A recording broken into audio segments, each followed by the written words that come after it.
Déverrouillez cette porte. Vous avez perdu la tête?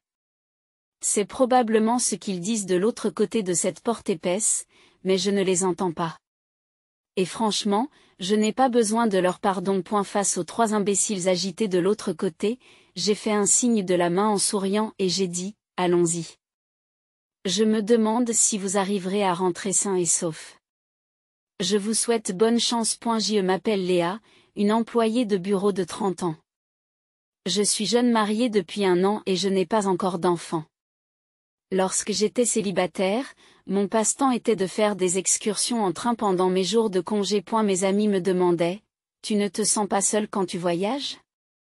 Mais j'ai trouvé étonnamment agréable de me déplacer à mon propre rythme, sans horaire fixe. Il y a un peu de solitude, mais le plaisir l'emporte. J'ai un magazine de voyage préféré et il m'arrive de planifier des voyages en m'inspirant de celui d'H6. Au fil des jours, j'ai remarqué quelque chose. Un câlin. N'est-ce pas le même homme que j'ai vu la semaine dernière? Cela semblait être une coïncidence, mais après la 3e fois, j'aurais pu penser que c'était le destin si j'étais romantique. Au lieu de cela, je me suis sentie un peu effrayée. Mais il s'est avéré qu'il ressentait la même chose. Je suis désolée si je me trompe. Mais ne nous sommes-nous pas rencontrés la semaine dernière et la semaine précédente à des endroits complètement différents? Il s'est approché de moi avec un regard un peu effrayé. Attends, tu crois que je te suis? Pour dissiper le malentendu, j'ai ouvert mon magazine de voyage et j'ai dit avec assurance que je voyageais en me basant sur ce magazine. Surpris, il a répondu, moi aussi. Et il a ouvert le même magazine en souriant joyeusement. C'est ainsi que j'ai rencontré mon mari, Henri. Il s'est avéré être un homme très intéressant. De nature prudente? Je finis toujours par emporter beaucoup de choses. Mais il m'a dit que je voyageais toujours léger pour pouvoir me déplacer facilement. Aujourd'hui, avec les paiements sans numéraire, on n'a plus besoin d'argent liquide. Un téléphone portable suffit. Il a ri joyeusement. Parler avec quelqu'un qui a des valeurs si différentes était très stimulant. Nous avons sympathisé, discuté de nos destinations de voyage préférées et échangé nos contacts. Bien que nous aimions tous les deux les voyages en solo, nous avons commencé à sortir ensemble plus souvent. Étonnamment, j'ai aimé partager des souvenirs avec quelqu'un d'autre.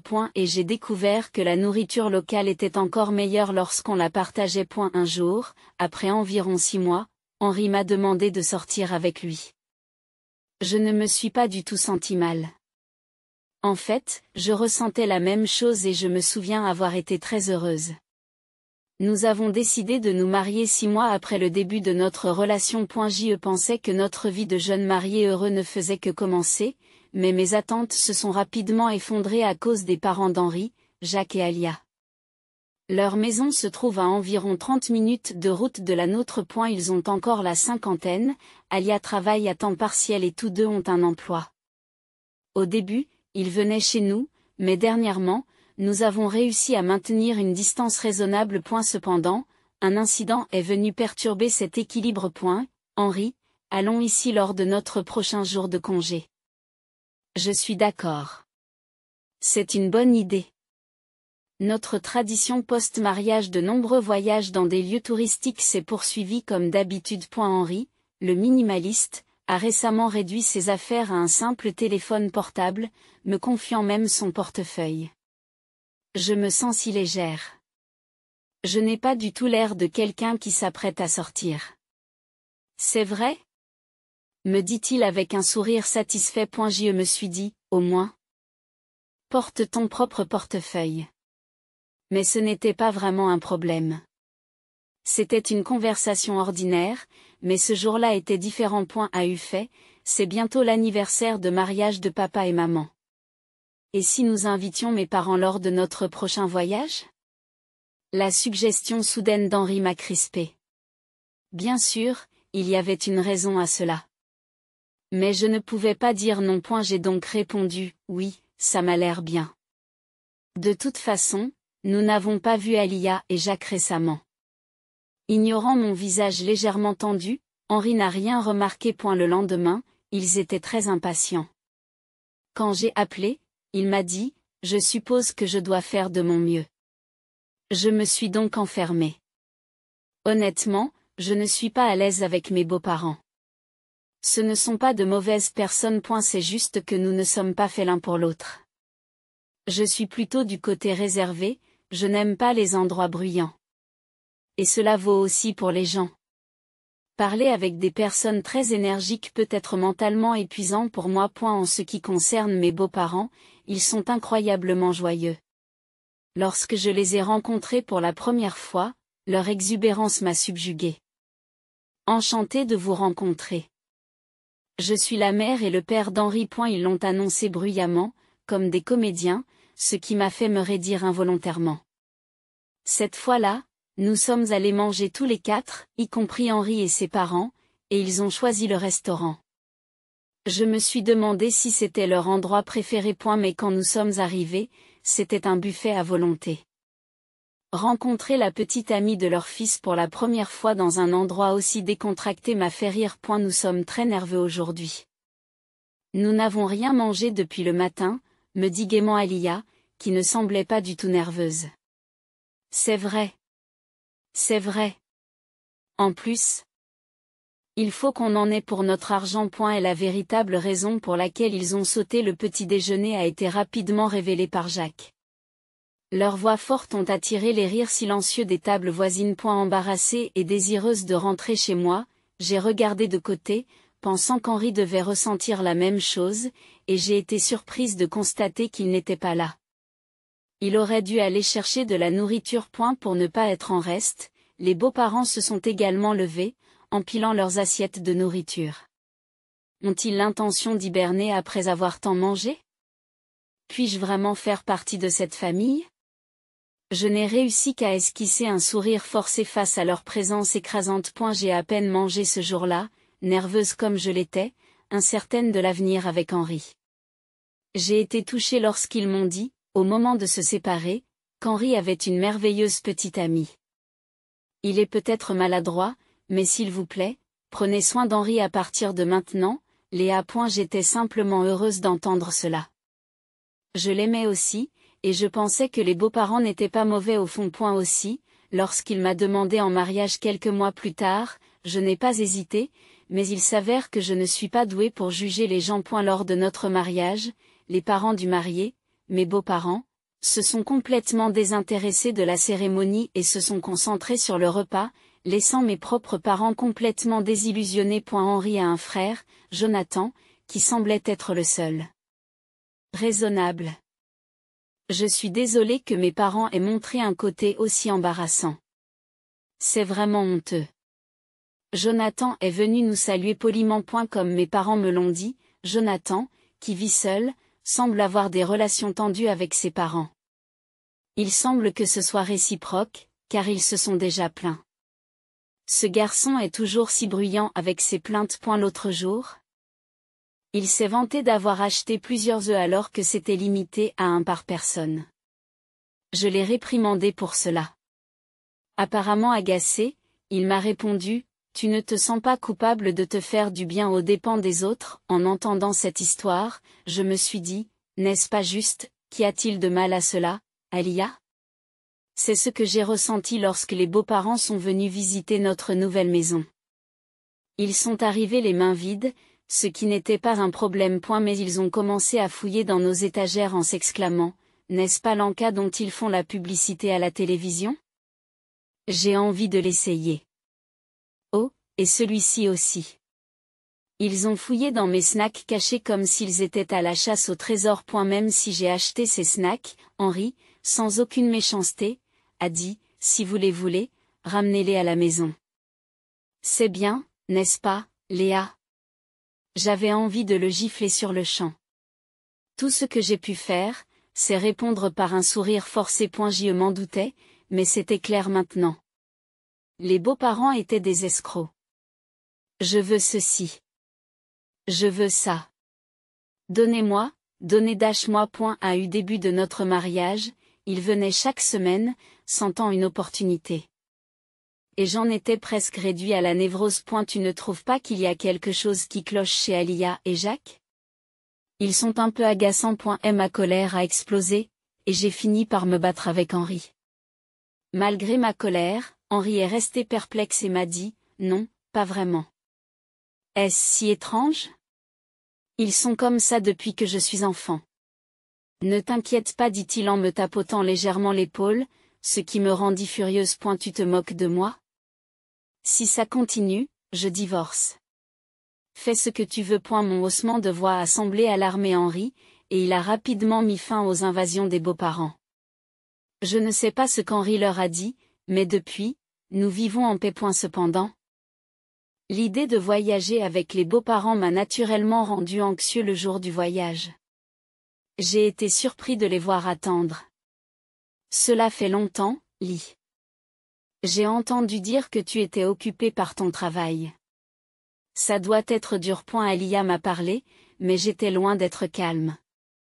La raison en était l'apparition des beaux-parents. Alia et Jacques, où sont vos bagages? En y regardant de plus près, Alia et Jacques n'avaient rien emporté, même pour une excursion d'une journée. N'est-il pas normal d'emporter au moins un sac? Nous voulions être prêts à partir rapidement, et j'ai mal à l'épaule. Leur réponse a fait écho à quelque chose que j'avais déjà entendu, et c'était déconcertant. Le reste du voyage s'est déroulé aussi mal que je le craignais. Il s'est rapidement avéré que les beaux-parents avaient oublié leur portefeuille. Ils ont dit qu'ils s'étaient évanouis par ignorance. C'est étrange, n'est-ce pas? Je me suis dit qu'il fallait les regarder jouer les idiots. Peut-être vaut-il mieux renoncer à ce voyage ou même l'annuler. Oui, malheureusement, mes sentiments n'ont pas été compris, Henri. D'un air exaspéré, il a répété, mes parents ont toujours été comme ça. Mes parents ont toujours été comme ça. Je les couvrirai. Mais assurez-vous qu'ils me remboursent. Et elle semblait que le voyage allait continuer car les beaux-parents riaient et s'excusaient. Je n'ai ressenti que du dégoût. Même une fois arrivé à destination, l'impolitesse des beaux-parents n'a pas cessé. Ils se sont plaints au personnel du magasin. Il n'y a pas de dégustation gratuite? Ouah, ils sont radins, hein? Lorsque j'ai acheté une boisson alors que je n'avais pas encore bu une gorgée, Alia m'a dit, je peux en boire une gorgée? Moi aussi, j'ai soif. Je n'arrive pas à croire que j'ai oublié mon portefeuille, papa. Alors que je forçais un sourire, Henri, exaspéré, est intervenu. Arrête. C'est embarrassant. Écoute, je vais t'en offrir un. Entendant cela, Jacques marmonna sous sa respiration. En parlant de moi. Quelle femme avare, sans compassion. Je n'ai pas manqué son commentaire. Je pourrais vous dire la même chose. J'aurais dû partir à ce moment-là, mais j'étais un peu têtu. Un incident similaire s'est produit 2 autres fois par la suite. Apparemment, le premier voyage a été si agréable qu'Alia a contacté Henri pour un autre voyage. Lorsque je les ai vus sur le quai de la gare, j'ai eu des frissons. Et la deuxième fois, ils ont apporté leur portefeuille, mais le moment venu, oh non, c'est le portefeuille que j'ai utilisé auparavant. Je me suis précipitée. Leur mensonge évident était quelque chose que seul Henri pouvait croire. Lors du 3e voyage, ils ont à nouveau oublié leur portefeuille. Il était alors clair qu'il s'agissait d'un acte délibéré. Alia, excuse-moi, mais as-tu délibérément oublié ton portefeuille? Vous n'avez jamais eu l'intention de payer, n'est-ce pas? J'ai mis le doigt dans l'engrenage et son visage est devenu tout rouge. Quelle femme impolie vous faites. Excuse-toi auprès d'Alia. Jacques m'a regardé de travers, exigeant des excuses. Pas question. J'y pense depuis longtemps. Vous êtes tous les deux trop gourmands. Pris dans la dispute avec les beaux-parents, Henri semblait perdu. Les touristes autour de nous observaient curieusement, remarquant leur regard. Henri a semblé avoir honte et a fini par dire « Arrêtez, s'il vous plaît », en s'effondrant en pleurs. Je me suis senti vraiment désillusionnée, mais les beaux-parents ont réagi différemment. Alia s'est précipitée vers Henri qui pleurait et lui a dit « Je suis désolée, Henri, c'était ma faute. Tu es si gentil de pleurer pour moi », et Jacques se tenait tranquillement à côté d'elle. Je ne savais pas comment réagir à cette farce.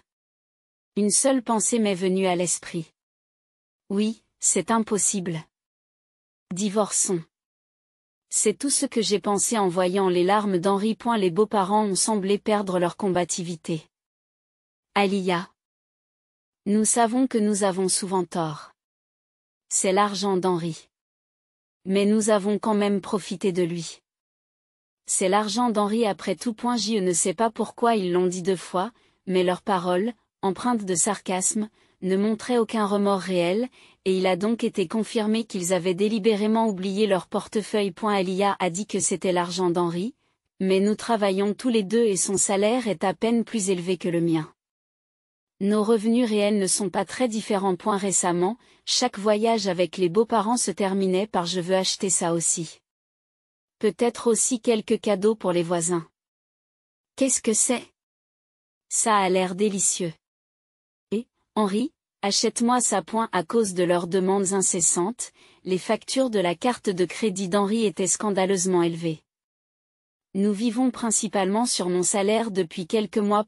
À un moment du mariage, je considérais qu'il s'agissait de l'argent de la famille et je croyais qu'il fallait dépenser dans les limites de notre allocation pour des désirs personnels. Ne soyez pas un fardeau pour votre partenaire. Et la chose qui m'a le plus exaspéré, c'est lorsqu'Henri, sans argent liquide et dépendant, s'est exclamé à propos de notre destination de voyage. Qu'est-ce que c'est? Il n'y a qu'une caissière? Il m'a appelé et a sorti son portefeuille de mon sac. Il ne contenait que quelques dollars en pièces. Non, je me suis trompé. Vous savez que je n'ai pas d'argent liquide, n'est-ce pas? M'a-t-il dit sans méchanceté. Cela me rend encore furieux d'y penser. Pour l'anecdote, j'ai toujours payé mes propres affaires, mais les beaux-parents ont probablement pensé que je vivais au crochet d'Henri et que je me plaignais. Nous partagions les frais de subsistance, de telles accusations n'étaient donc rien d'autre que désagréables. En pensant à tout cela, j'ai froidement regardé Henri pleurer et Jacques le consoler. Après un moment de réflexion, j'ai dit. J'avais tort moi aussi. Désolé d'avoir été présomptueux. Allez-y, prenez le train. J'achèterai des boissons et je vous suivrai. J'ai souri calmement, et Henri et les beaux-parents sont montés joyeusement dans le train. Leur sourire s'est transformé en panique quelques minutes plus tard lorsque je ne suis pas revenu. Henri a dû sentir que quelque chose n'allait pas et m'a envoyé un message. Léa, tu viens? Le train est sur le point de partir. À ce moment-là, les lourdes portes se sont lentement refermées sur le quai. J'ai pu voir clairement le visage paniqué d'Henri. Il semblait m'avoir remarqué et criait quelque chose. Je répondais à son message précédent. Je divorce. Si tes parents sont si importants, vis heureux avec eux. Au revoir. J'ai ignoré ses appels, pensant qu'il ne se souciait pas d'être une nuisance dans le train. Il m'a envoyé plusieurs messages par la suite, mais je les ai tous ignorés. Le visage d'Henri à travers la porte s'est lentement transformé en colère. Et, ouvre cette porte. Tu es fou, je ne te pardonnerai pas, a-t-il dit, comme si j'avais besoin de sa permission.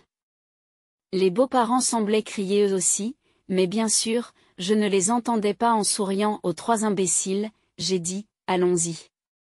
Je me demande si vous reviendrez sains et saufs. Je me demande si vous reviendrez sains et saufs. Le train est parti tranquillement, disparaissant rapidement de la vue. Ce train ne s'arrêtera pas avant un moment.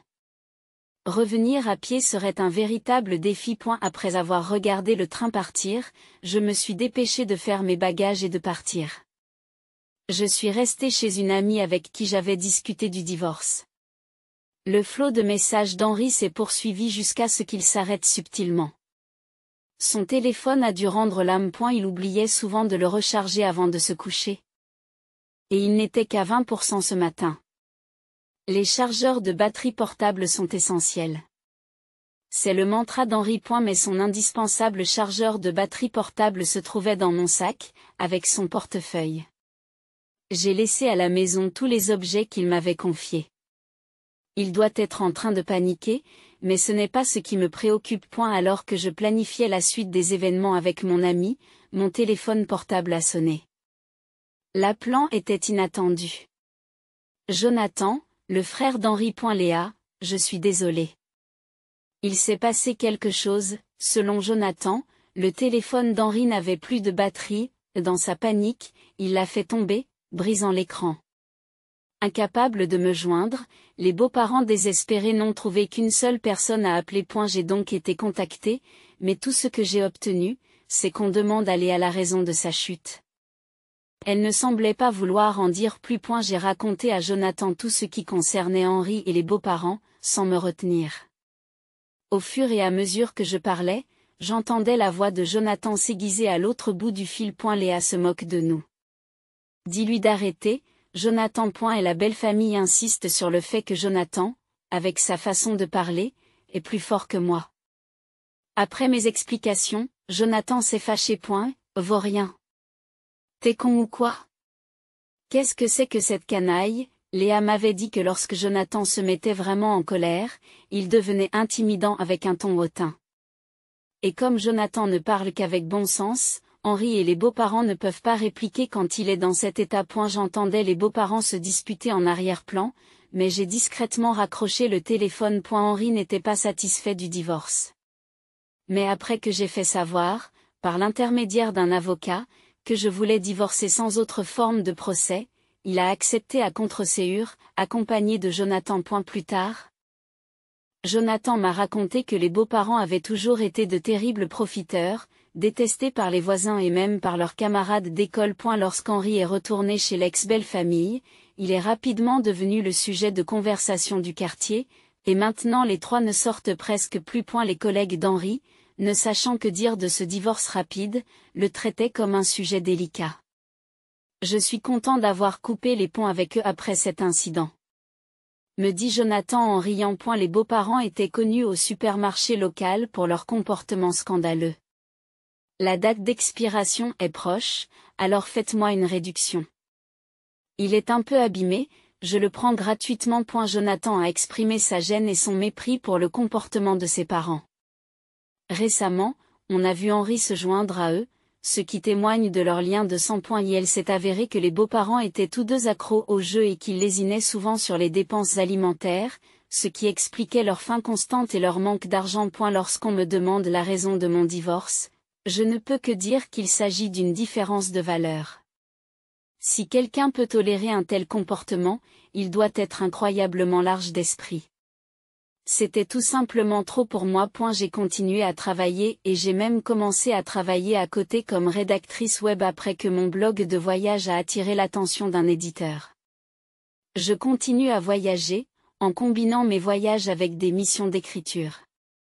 Les voyages en solitaire semblent me convenir le mieux. Le mois dernier, j'ai gagné un revenu décent grâce à l'écriture, alors je prévois de prendre des vacances dans un centre de villégiature éloigné pour me détendre. Je n'ai que 30 ans, la vie ne fait que commencer.